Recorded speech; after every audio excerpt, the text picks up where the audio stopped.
తెలంగాణ రాష్ట్ర ప్రజలందరికీ నమస్తే. ప్రస్తుతం మనం మున్సిపల్ ఎలక్షన్స్ భాగంగా ఆలేరు నియోజకవర్గంలోని ఆలేరు టౌన్ లో ఉన్నాం. సో మనతో పాటు శుభరాణి అక్క గారు మనతో పాటు ఉన్నారు.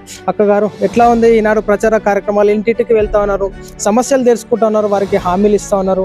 సో ఏడేసిన గొంగడు అక్కడే ఉన్నటువంటిగా గత ఎమ్మెల్యే గొంగిడి సునీత గారు ఉన్నారు. సో ఆ పేరుకు తగ్గట్టుగా గొంగిడి సునీత అని చెప్పేసి టైటిల్ కూడా ఉంది వాళ్ళకి. సో ప్రజాభిప్రాయ సేకరణలో భాగంగా ఎక్కడికి వెళ్ళినా వారి సమస్యలు చెప్తున్నారు. అసలు మాది మున్సిపాలిటీ అని చెప్పేసి వాళ్ళే క్వశ్చన్ మార్క్ లో ఉన్నారు అక్క. సో మీరేం చెప్పాలనుకుంటున్నారు? అభ్యర్థులకు ఎలా సపోర్ట్ చేస్తున్నారు?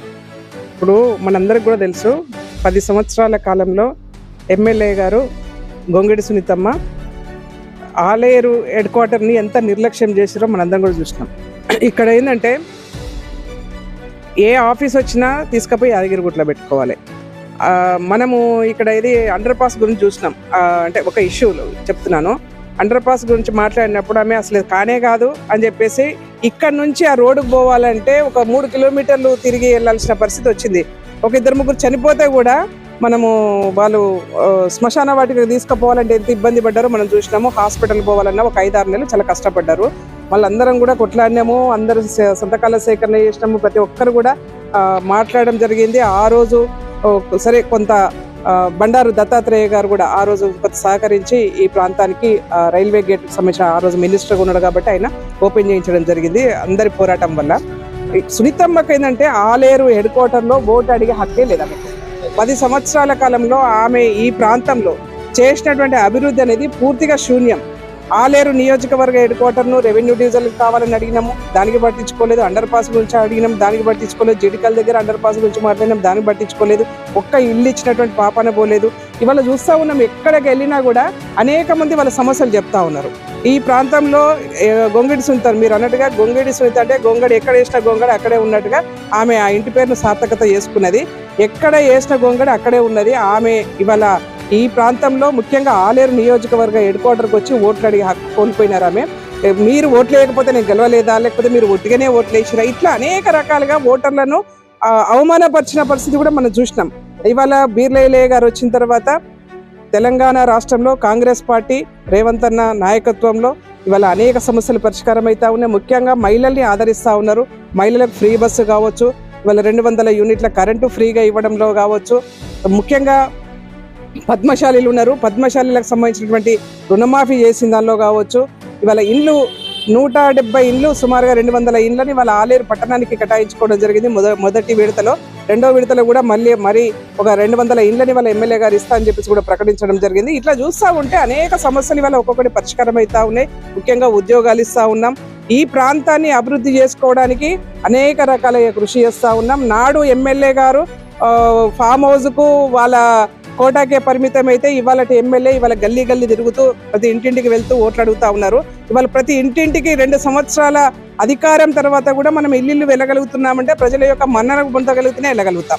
ఇవాళ ఎక్కడికి వెళ్ళినా కూడా ఎమ్మెల్యే గారికి ఘన స్వాగతం పలుకుతా ఉన్నారు. అందరూ కూడా అన్న మీకే ఇస్తాం ఓటు, మీ నాయకత్వం బాగుంది, మీరు మా ఇంటికి వస్తున్నారు, మాకు అందుబాటులో ఉంటున్నారు అని చెప్పేసి మాట్లాడుతూ ఉన్నారు. తప్పకుండా ఆలేరు నియోజకవర్గ హెడ్ క్వార్టర్ను కాంగ్రెస్ పార్టీ కైవసం చేసుకున్నారు. మనం చూసుకోవచ్చు, గత గ్రామీణాభివృద్ధి శాఖ మంత్రి ఎలబరి దయాకర్ గారు ఉండే. సో ఇక్కడ మనం మున్సిపాలిటీ అంటే మనం ఎక్కడ గల్లీకి వెళ్ళినా కానీ కనీసం మోర్లు లేనటువంటి పరిస్థితి, నీళ్ళ సదుపాయం లేనటువంటి పరిస్థితి.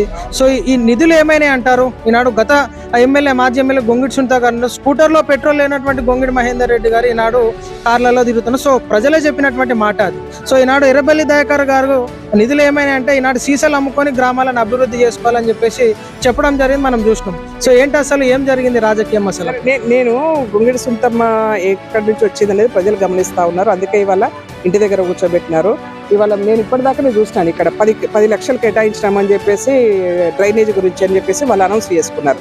మా వాళ్ళందరూ కూడా ఛాలెంజ్ విసురుతా ఉన్నారు, 10 లక్షలు ఎక్కడ పెట్టినారు, ఎక్కడ అభివృద్ధి చేశారని చెప్పేసి. ఇక్కడ అండర్ డ్రైనేజ్ కావాలని చెప్పేసి అనేక సంవత్సరాల నుంచి కొట్లాడుతూ ఓపెన్ డ్రైనేజ్ ఉంది, దోమలు వస్తాయి, ఈగలు వస్తాయి, వర్షం వస్తే నీళ్లు ఇళ్లకు వస్తూ ఉంటాయి. మరి మాట్లాడిన సందర్భం ఏం లేదు కదా. ఆమె ఏమైనా వచ్చి ఆలేరు నియోజకవర్గ హెడ్ క్వార్టర్ గురించి మాట్లాడిందా? అసలు ఆమెకు ఆలేరు నియోజకవర్గ హెడ్ క్వార్టర్ ఇది అని చెప్పేసి ఆమెకు గుర్తుందా? ఆమె ఏం పట్టించుకోలేదు. అందుకే చెప్తానన్నా, ఆమెకు ఓట్లు అడిగే నైతిక హక్కు కోల్పోయింది. ఆలేరు నియోజకవర్గ హెడ్ క్వార్టర్ అనేది అనేక పోరాటాలు చేసినటువంటి ప్రాంతం ఇది. ఆరుట్ల కమలాదేవి, ఆరుట్ల రామచంద్రారెడ్డి లాంటి వాళ్ళు కొట్లాడినటువంటి ప్రాంతం ఇది. ఆషామాషి కాదు. ఆమె ఆషామాషిగా రాజకీయాలకు రావచ్చు, కానీ ఈ ప్రాంతం ఆషామాషిగా లేదు. కాబట్టి ప్రజలందరూ కూడా గమనిస్తారు. ఓటు హక్కు అనేది మంచి ఆయుధం. దాంతో వాళ్ళు దెబ్బతీస్తారు. ఇవాళ చూస్తూ ఉన్నాం. ఇప్పటికీ 3 వార్డులు తిరిగినా 3 వార్డులలో కూడా కాంగ్రెస్ పార్టీ గెలవబోతున్నది. ఆలేరు నియోజకవర్గ హెడ్ క్వార్టర్ ను మేము కైవసం చేసుకోబోతా ఉన్నాం. మరి నిధులు ఏమైనట్టు అని చెప్తా ఉన్నారు. ఎందుకంటే ఈనాడు మనం చూసుకోవచ్చు, ప్రజల్లోకి ఎక్కడికి వెళ్ళినా సరే ఈనాడు మనకు పెద్దలు చెప్తా ఉంటారు, సామెత పోచమ్మ కుండ పెడితే మైసమ్మ మాయం చేసింది అన్నట్టు. ఈనాడు ప్రజల దగ్గర నుంచి వసూలు చేసిన ట్యాక్స్ల రూపకంలో ఈనాడు నిధులు మాయమైనట్టుగా చూసుకోవచ్చు.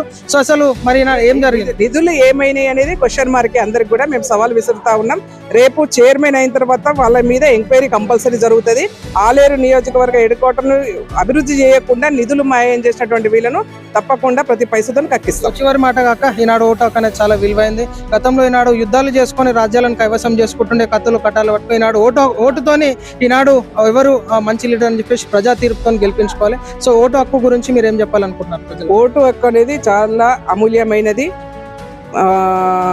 బలమైనది కూడా. మనము ఎవరినైనా అధికారంలోకి ఎక్కించగలుగుతాము, దింపగలుగుతాము. ఆ శక్తి మన దగ్గరే ఉంది. అందుకనే ప్రజలందరికీ కూడా నేను కోరుకుంటా ఉన్నాను, వేడుకుంటా ఉన్నాను. ఓటును అమ్ముకోవద్దు, అమూల్యమైనది. మంచి నాయకత్వాన్ని గెలిపించండి, కొత్త వాళ్ళకి అవకాశాలు ఇవ్వండి. ఆలేరు నియోజకవర్గాన్ని దోసుకున్న వాళ్ళని పక్కన పెట్టండి, అభివృద్ధికి పట్టం కట్టాలి.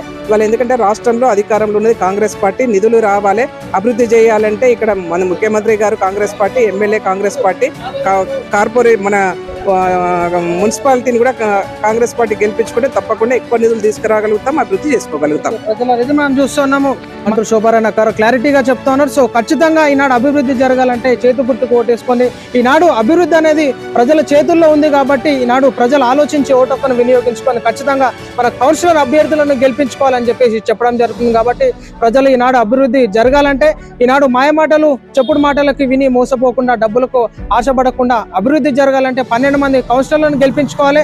అదే విధంగా ఈనాడు ఆలేరు టౌన్ లోని మున్సిపల్ చైర్మన్ గా కూడా గెలిపించుకోవాల్సిన అవసరం ఎంతైనా ఉంది. కాబట్టి గతంలో ఏదైతే నిధులు దోపిడీకి గురైనా ఖచ్చితంగా వాటన్నింటినీ కక్కిస్తాం. ఈనాడు ఆలేరు టౌన్ ని, యాదగిరిగుట్ట టౌన్ ని, ఆలేరు నియోజకవర్గాన్ని అభివృద్ధి చేసుకుంటామని చెప్పేసి చెప్పడం జరుగుతుంది. కెమెరామ్యాన్ అజయ్ తో కృష్ణ.